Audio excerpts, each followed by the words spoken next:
হচ্ছে না। আচ্ছা। আর সঞ্জুকে যেদিন নিয়ে যায় কি অবস্থায় নিয়ে যায়? সঞ্জুকে যখন এখান থেকে বার করে তখন দেখছি ওর মুখ থেকে গাঁজা বেরিয়ে গেছে, মানে পুরো একদম হাত পা নেতিয়ে গেছে।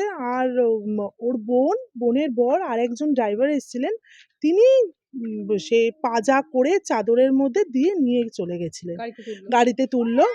আমরা যখন জিজ্ঞেস করলাম ওর কি হয়েছে, কাকিমা বলছে যে এরকম সকালবেলা আমি পড়ে গেছিলাম, তো ও তো আমার সাথে কথা বলতে বলতেই ধপ করে বসে পড়লো, তারপরেই অসুস্থ হয়ে গেল।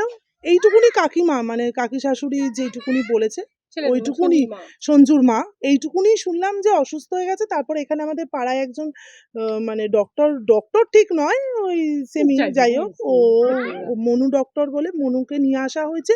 সে নাকি ইঞ্জেকশন দিয়েছে, এইটুকু প্রেশার চেক করে, শোনা গল্প, আমরা কেউ কিন্তু দেখিওনি কোনো কিছু, এইটুকুনি। আর ভোটের পরে রেজাল্ট যেদিন বেরোয় তারপরে কি ওকে তুলে নিয়ে গিয়ে না মারধর? না না না আমরা না, একদমই না, কেউ পাড়ায় এসে তুলে নিয়ে গিয়ে ওকে মারিনি।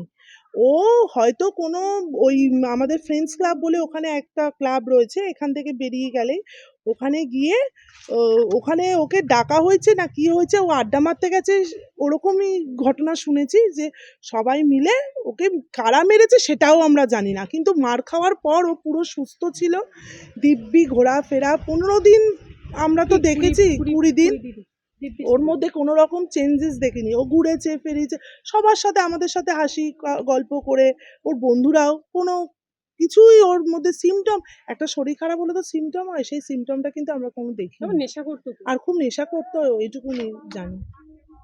আপনার নাম? আমার নাম ইপ্সিতা কর্মকার। আপনি কে হন? আমি হচ্ছে সঞ্জুর দুঃসম্পর্কের বৌদি, মানে আমার শ্বশুর হচ্ছে সঞ্জুর কাকু হয়, কাকু জেঠু।